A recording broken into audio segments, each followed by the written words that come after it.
আসসালামু আলাইকুম। আমি ডাক্তার সাদিকুল ইসলাম তালুকদার। আমার পাশে আছে কি নাম জানি আপনার? আশরাফ। আশরাফের পরে কিছু আছে না?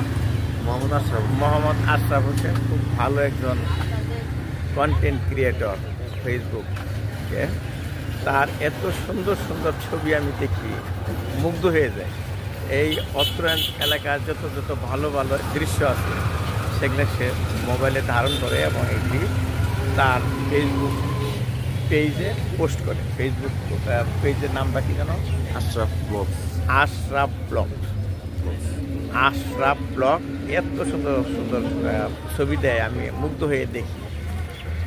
তো আমি যাচ্ছি ইন্দ্রজানী বাজারে যাব, ওখানে আরও কয়েকজন ব্লগার আসছে, তাদের সাথে মিট করব আর সেখানেও ব্লগ করতে যাবো। এখানে আরেকজন ব্লগার আসতেছে, রাসেল। তো বললো যে 5 মিনিট একটু অপেক্ষা করুন, আমি আসতেছি, একসাথে যাব। দেখা হলো এই আশরাফের সাথে। আশরাফ আমাকে দেখে আগে আসছে। তারও যাওয়ার কথা ছিল, কিন্তু তার একটা সমস্যা আছে, রুগী আছে, সেজন্য যাইতে পারবে না। তো আমি এই জন্য দেখলাম যে পড়াশোনা বাজারে যখন নামছি, পড়াশোনা বাজার সম্বন্ধে একটু কথা বলবো। আমার জীবনে প্রথম দেখা যে হাট, ছোটোকালে এইটা ছোটো ছিলাম, তো তখন এই হাট দেখতে চাইছিলাম বাবার কাছে। তো বাবা আমাকে এই হাট দেখাইতে নিয়ে আসছিলো। এটা সবচেয়ে কাছের হাট ছিল তখন আমাদের। তা আমি হাটে আসছিলাম এবং দাদা নিষেধ করছিল যে হাটে নিয়ে যেও না, হারিয়ে যাবে। তো বাবা বলছে না, হারাবে না, ওরা দেখে দেখে রাখবো। আসলে আমি হারিয়ে গেছিলাম, সেটা নিয়ে আলাদা কাহিনী আছে। তো এখন আমি সেই হাট অনেকদিন পরে দেখতেছি। এখানটা যাই ঠিকই, কিন্তু হাটে নামি না। নাম না পরে দেখে আমি নিজের হাট নিজেই চিনতেছি আর কি। তো একটু রাসেল আস্তে আস্তে আপনাদের সাথে আমি শেয়ার করি আমার প্রথম দেখা স্মৃতিবিচিত্র হাটটা এখন কেমন আছে, কেমন দেখা যায়। তখন তো শুধু সোমবার আর বৃহস্পতিবার হাট বসতো, এছাড়া পড়ে থাকতো এই হাট। কিন্তু এখন তো ডেইলি এখানে হাট বাজার হচ্ছে, ফল আসতেছে, রাস্তাঘাট হওয়াতে সব কিছু এখন পাওয়া যায়। আসুন দেখি। দেখেন এখানে কত রকম ফল এর দোকানে হয়ে গেছে। আগে তো একটু পাওয়া যেত ঘাটের ভিতরে। এদিকে সখীপুর, এইদিকে হলো সাগরদ্বীপ।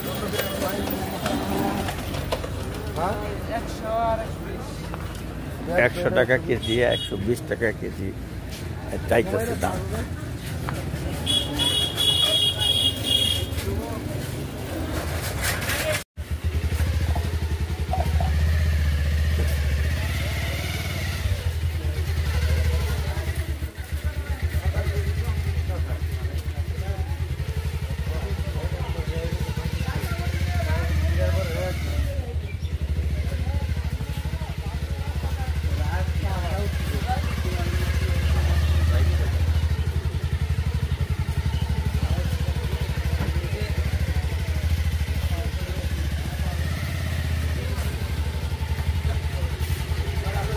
কোনদিকে?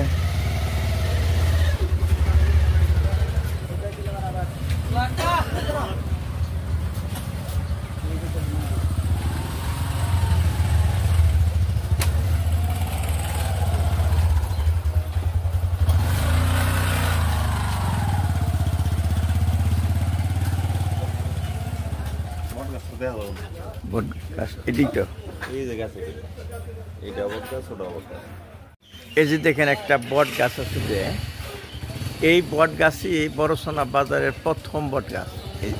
এই দেখেন উপর দিকে আছে, কিন্তু এটা কিন্তু অত বড় দেখা যাচ্ছে না। তো এখন অন্যান্য গাছগুলি বড় হয়ে গেছে, এইটাই ছিল বড় গাছ এবং এইটারই একটা অংশ ওইদিকে দেখা যাচ্ছে। আমি সেই রকম দেখতেছি না, আগে যেরকম দেখছি। তো আমি যেদিন প্রথম বাজারে আসলাম তখন আমার বয়স কত হবে, 6 কি 7 বা 8 এরকম। তো বাবা বললো যে তুমি এই বট গাছের নিচে বসো। এইগুলি তখন পাকা ছিল না, তখন এই শিকড়গুলা এই লম্বা লম্বা ছিল। তো শিকড়ে আমাকে বসায় রেখে বাবা বললো আমি আসতেছি, তুমি বসো। তখন মাছ বিক্রি হইতো এই জায়গায়, খুব সম্ভব হইতো ওইদিকে। মাছের বাজার হয়তো গেছিলেন নাকি, মাছের বাজার আমাকে নিয়ে গেলে তো ঢুকতে পারবে না, খুব ভিড় থাকে। তা আমি কিছুক্ষণ বসে রইলাম, পরে হঠাৎ করে মনে হলো যে বাবা গেল কই, বাবা তো নাই। তো এই বললে বাবাকে খুঁজতে বের হইলাম।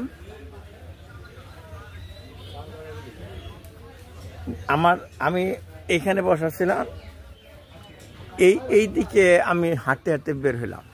তারপর ডান দিকে গলি ছিল, গলি দিয়ে গেলাম, গলি দিয়ে ঘুরতে ঘুরতে ঘুরতে ঘুরতে গলি আর গলি ঘুরতেছি গেলি, কিন্তু বাবাকে আমি পেলাম না। পরে কান্না শুরু করলাম, বাবা বাবা বললা। এখন মানুষে বকা দিতেছে বাবাকে যে কোন ব্যাক করলে এই পোলাপান ছাইরা দিছে, এখন এটা হারাই গেল, এটা কীভাবে হবো, কোথায় যাবো, এরকম এ করতে। তখন আমার আরও খারাপ লাগা শুরু করলো। এরকম করে করে হয়রান হয়ে গেলাম ঘুরতে ঘুরতে। আর ওদিকটা বাবা আমার এসে দেখে এখানে নাই আমি, তখন বাবাও খোঁজাখুঁজি শুরু করছে। আমি খুঁজতেছি বাবারে, বাবা খুঁজতেছে আমাকে। এরকম করতে করতে হঠাৎ করে খুব সময় আরও ওইদিকে সবাই ঘেরাও করে রয়েছে আমাকে, যাবো কত কোনো দিকে। তখন আমার এলাকার যে রাজ্জাক ভাই আছে, বীর মুক্তিযোদ্ধা রাজ্জাক ভাই, উনি বললো এটা তো আমাদের দলু কাকুর ছেলে, ওইখানে কে ওরা হাঁটে নিয়ে লোকেরা এরকম। পরে তো সে বললো যে দলু আমারে ধইরা নিয়ে গেল ওই যে ছোটো কাকু তো ওষুধের দোকান করতো সালাম তালুকদার, ওখানে নিয়ে বসাইল।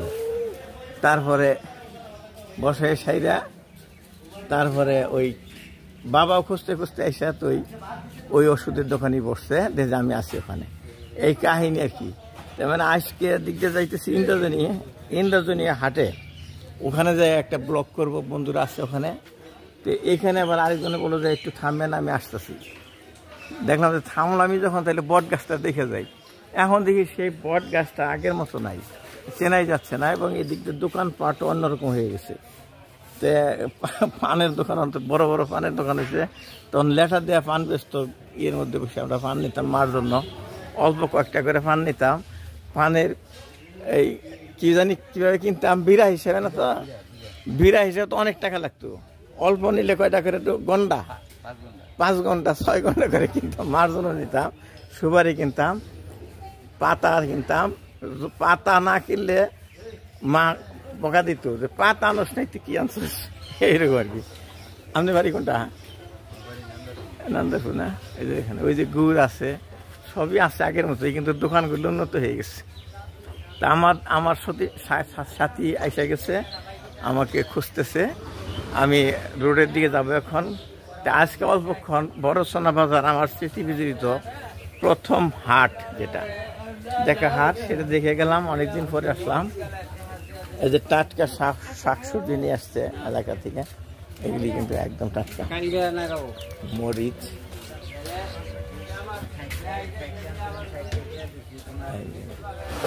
আমি এই রোডে আমার গাড়ি রেখে আসছি, ওখানেই আমার সাথীর সঙ্গে আসছে,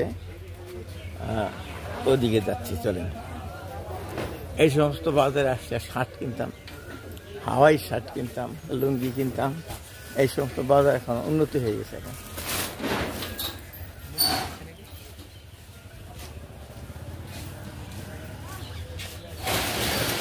এই যে দেখেন কত চেয়ারে বসে, এখানে এখন সেলুন। আমরা মাটিতে বসে, টুলে মধ্যে বসে তখন চুল কাটাইতাম, সেই দৃশ্য আর এখন নাই। এসে গেছে, এই যে রাস্তা এসে গেছে, আমার টাইম শেষ। তো আসলে এই যে রাসেল, গোলাম রাসেল, ও একজন ব্লগার, ইউটিউবার। ও আমার সাথে যাবে ইন্দ্রজনীর হাটে। ওরা আরও কয়েকজন বসে রয়েছে, ও আসবে দেখে একটু দেরি হলো 5 মিনিট, এর জন্যই আমি ভিতরে ঢুকছি হাটে। আসছে, এখন চলে যাচ্ছে। অল্প কিছুক্ষণ বড়সোনা হাট দেখাইলাম, আশা করি আমাদের কাছে ভালো লেগেছে। আমি একটা কাহিনীও বললাম, আশা করি ভালো লেগেছে। আল্লাহ হাফেজ।